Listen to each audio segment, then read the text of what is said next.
There is a new revenue recognition standard that was issued jointly by the FASB and the ISB that's a substantially converged standard that will affect companies' revenue recognition, top line on their income statement. It'll be adopted 2018 for public companies. It can be adopted either retrospective, which would put them back to 2016 as their opening balance sheet, or as a cumulative effect adjustment. There's obviously an accounting implication, and you're talking about the top line of your income statement, which is a measure of size, growth, etc.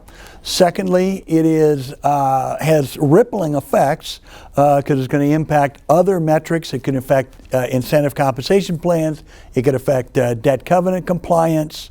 And then there's the communication with the marketplace.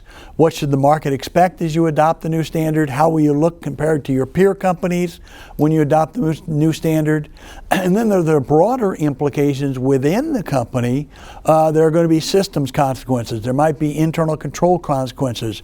Companies might need to revise their business processes in order to capture the data that's needed to comply with the revenue standard and to meet their business objectives. So there are a variety of things, and probably one of the big takeaways is it's not just an accounting exercise. While it's driven from the accounting requirements, it's going to involve people from the operations side, from business process, from human resource, from tax, from information technology, investor relations, all of them coming together to have a successful both implementation and a sustainable application once the standard is adopted. If I'm dealing with issues that there's still interpretive processes going on, how do I know when those are completed and I'm ready to go ahead and set my policies in place? How can I get visibility into the changes of the standards or the interpretive guidance, etc.?